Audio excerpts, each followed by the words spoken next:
ভর্তা তো আমরা অনেকে অনেক রকম খেয়ে থাকি, কিন্তু আজকে আমি তৈরি করে দেখাবো ভিন্ন রকমের সিমের ভর্তা। এর স্বাদ ও গন্ধ খেতে হয় কিন্তু অসাধারণ মজার। এখানে আমি বেশ কিছুটা পরিমাণে সিম নিয়েছি, আর দিয়েছি হাফ চামচ পরিমাণে লবণ, আর নিয়েছি আমি বেশ কিছুটা পরিমাণে কাঁচা ঝাল। লবণ দিয়ে এইভাবে কিন্তু সিমটাকে আমি বেশ কিছুক্ষণ ভিজিয়ে রাখবো। আর সিমের থেকে কিন্তু সিমের আঁশগুলো এইভাবে দুই দিক থেকে আমি বের করে নিব। চলে যাব চুলায়। চুলায় আমি একটা কড়াই বসিয়ে দিয়েছি। তাতে দিয়েছি আমি ১ মুঠো পরিমাণে বাদাম, আর দিয়েছি বেশ কিছুটা পরিমাণে কাঁচা ঝাল। তেল দিয়ে বাদামটাকে কিন্তু আমি বেশ ভালো করে ভেজে নিয়েছি। এখন আমি দিয়ে দিব এর মধ্যে ১ মুঠো পরিমাণে ধনিয়া পাতা। ধনিয়া পাতাটাকে হাত দিয়ে এইভাবে ছিঁড়ে দিলে বন্ধুরা বাটতে কিন্তু সুবিধা হয়। সেইজন্য এইভাবে আমি কিন্তু ভর্তা করার সময় ধনিয়া পাতাগুলোকে এইভাবে একটু ছিঁড়ে ছিঁড়ে দেই। বাদাম ভাজি আমার রেডি হয়ে গেছে। আমি চুলাই থেকে নামিয়ে নিব। আমি এখন সিমগুলো দিয়ে জল দিয়েছি। এখন ঢাকনা দিয়ে ঢেকে ৫ থেকে ৭ মিনিট এইভাবে সিমটাকে আমি সিদ্ধ করে নিব। আমি এর মধ্যে দিয়েছি হাফ চামচ পরিমাণে লবণ। সিমটা কিন্তু আমার সিদ্ধ হয়ে গেছে। আমি এখন একটু নেড়ে সিমগুলোকে নামিয়ে নিব। ভর্তা তৈরি করার জন্য আমি এখানে নিয়েছি কিন্তু বেশ কিছুটা পরিমাণে বাদাম, কাঁচা ঝাল আর ধনিয়া পাতা। এগুলোকে কিন্তু আমি এখন শিলপাটায় বেটে নিব। হাফ চামচ পরিমাণে লবণ দিয়ে আপনারা চাইলে ব্লেন্ডারও ব্লেন্ড করতে পারেন। এই ভর্তাতে কিন্তু আমি আজকে কোনো পেঁয়াজ রসুন ব্যবহার করব না, কারণ পেঁয়াজ রসুন ছাড়াই এই ভর্তাটা খেতে হয় কিন্তু দারুণ মজার। সেই জন্য আজকে আমি পেঁয়াজ রসুন ছাড়াই এই ভর্তাটা তৈরি করব। বাদাম আর সিম দিয়ে এইভাবে বন্ধুরা আপনারা বাড়িতে হলে একবারও এই ভর্তাটা তৈরি করে দেখতে পারেন। খেতে হয় এত মজার, কেউ বুঝতেই পারবে না যে এটা রসুন ছাড়া। খেতে হয় দুর্দান্ত মজার। আমি এখন সিমগুলো দিয়েও কিন্তু বেশ মিহি করে ভর্তাগুলোকে বেটে নিব।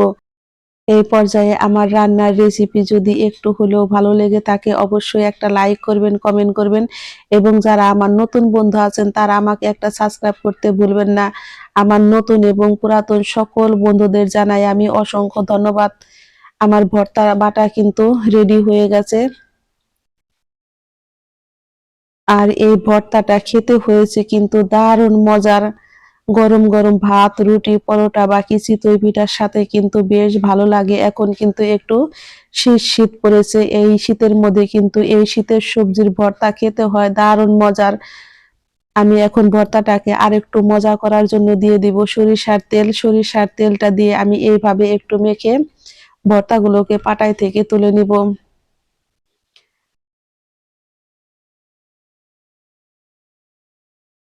পাটায় থেকে তুলে আমি কিন্তু এই পাটার মধ্যে ভাত মেখে খাবো, কারণ পাটায় ভাত মেখে খেতে কিন্তু আমার বেশ ভালো লাগে। কে কে পাটায় ভাত খেতে পছন্দ করেন অবশ্যই আমাকে কমেন্ট বক্সে জানাবেন। অনেকে রাগ করে যে পাটায় ভাত মাখা খেও না, কিন্তু তারপরও আমি কিন্তু এই ভর্তা করলে পাটায় মেখে ভাত খেতে লোভ সামলাতে পারি না, এতটাই আমার কাছে ভালো লাগে।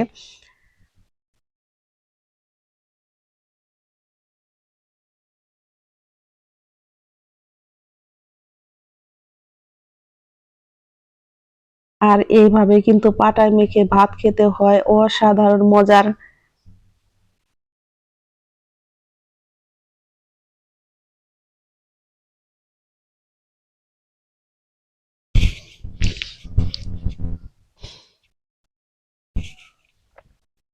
শীতের দিনে আমি এই সিম ভর্তাটা যে কতবার বানাবো তার কোনো হিসাব নেই। খেতে হয় কিন্তু দুর্দান্ত মজার।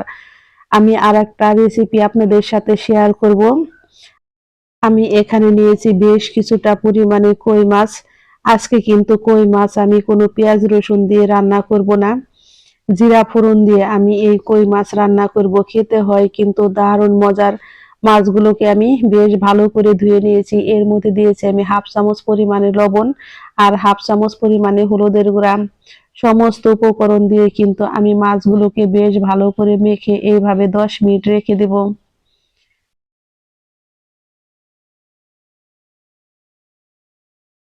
কই মাছের সাথে বন্ধুরা দেখতেই পারছেন এখানে কিন্তু কয়েকটা রয়না মাছও আছে। আর এইভাবে মাছ রান্না করলে খেতে হয় কিন্তু দারুণ মজার। হলুদটা একটু কম হয়ে গেছে, সেই জন্য আমি আরেকটু হলুদ দিয়ে কিন্তু মাছটাকে এইভাবে মাখিয়ে রেখে দেব। চলে যাব চুলায়। চুলায় আমি কড়াইতে তেল বসিয়ে দিয়েছি। তেলটা কিন্তু খুব ভালো করে গরম করে নিবেন। তারপরে একে একে এইভাবে মাছগুলোকে ভাজতে হয়। কড়াইতে যদি তেলটা বেশ ভালো করে গরম না হয় তাহলে কিন্তু মাছগুলো লেগে ধরে আর খেতেও কিন্তু ভালো লাগে না। সেই জন্য আমি কড়াইতে তেলটা বেশ ভালো করে গরম করে নিয়েছি। এখন মাছগুলোকে বেশ ভালো করে ভেজে নিব। আমার এক পিঠ মাছ ভাজা হয়ে গেছে, এখন আমি উল্টে দিব। এইভাবে উল্টে পাল্টে মাছগুলোকে আমি ভেজে নিব।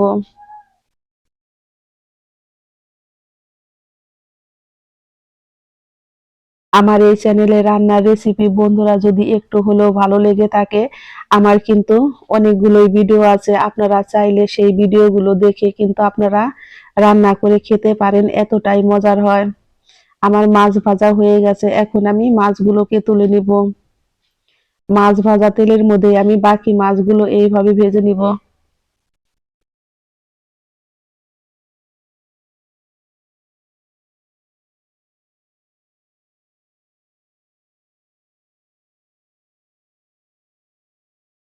এই মাছগুলোকেও কিন্তু আমি উল্টে পাল্টে এইভাবেই ভালো করে ভেজে নিয়ে নামিয়ে নিব।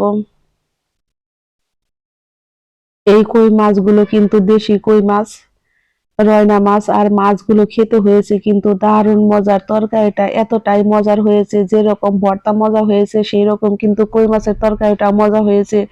মাছ ভাজা তেলের মধ্যে আমি দিয়ে দিব এখন কালো জিরে আর গোটা জিরে, একটা শুকনো লঙ্কাকে অর্ধেক করে দিয়েছি আর একটা তেজপাতা। ফোড়নটা আমার রেডি হয়ে গেছে, এখন আমি দিয়ে দিব এর মধ্যে ৮-১০টা কাঁচামরিচ চেরা। ঝালটা আপনারা আপনাদের পছন্দ অনুযায়ী খাবেন, কারণ আজকে আমি ঝাল ঝাল কই মাছ রান্না করব, সেই জন্য আজকে কিন্তু আমি কাঁচা ঝালটা একটু বেশি দিয়েছি। এর মধ্যে আমি দিয়েছি 1/2 চামচ পরিমাণে ধনিয়ার গুঁড়া, 1/2 চামচেরও কম লাল লঙ্কার গুঁড়ো, আর দিয়েছি আমি 1/2 চামচেরও কম হলুদের গুঁড়ো। সমস্ত উপকরণ দিয়ে কিন্তু আমি অল্প পরিমাণে জল দিয়ে মশলাটাকে বেশ ভালো করে কষিয়ে নিব। মশলাটা এতটাই ভালো করে কষাতে হয় যাতে নাকি মশলা থেকে কোনো মশলার গন্ধ না বের হয়। আমার মশলাটা কষানো হয়ে গেছে, এখন আমি দিয়ে দিব ভেজে রাখা মাছগুলো। বন্ধুরা, আপনারা তো তরকারি অনেকেই অনেকভাবে খেয়েছেন, কিন্তু কখনো কি কই মাছ এইভাবে রান্না করে খেয়েছেন? একদিন রান্না করে খেয়ে আপনারা কমেন্ট বক্সে জানাবেন, এতটাই মজার হয়। আমি আশা করি একবার এইভাবে রান্না করে খেলে আপনারা বারবার খেতে চাইবেন, এতটাই মজার হয়। এত অল্প তেল মশলা দিয়ে যে এত মজার তরকারি হয়, না খেলে আপনারা কেউ বিশ্বাসই করবেন না।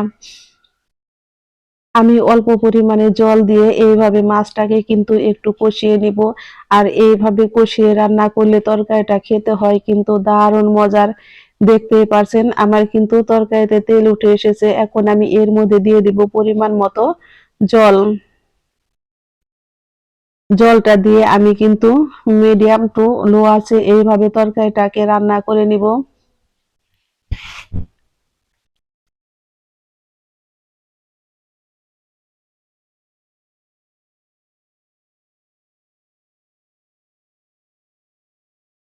মাছটা দিয়ে আমি একটু নেড়ে দিয়েছি। ফিরছি 5 মিনিট পর। 5 মিনিট পর তরকারিতে কিন্তু আমার বলক চলে এসেছে, এখন আমি আবারও মাছটাকে একটু নেড়ে দিব। এখন আমি দিয়েছি আস্ত 4টা কাঁচা ঝাল। আজকের ঝাল ঝাল কই মাছটা কিন্তু দারুণ মজার খেতে হয়েছে। মাছ রান্নাটা আমার একদম রেডি হয়ে গেছে। আর দিয়েছি আমি 1 চামচ পরিমাণে জিরার গুঁড়ো, দিয়ে কিন্তু তরকারিটা আমি চুলাই থেকে নামিয়ে নেব। আর এইভাবে মাছ রান্না করে খেলে আপনারা একবার না বারবার খেতে চাইবেন, এতটাই মজার হয়। ঝটপট তৈরি হয়ে গেল আমার কম তেল দিয়ে কই মাছ রান্না।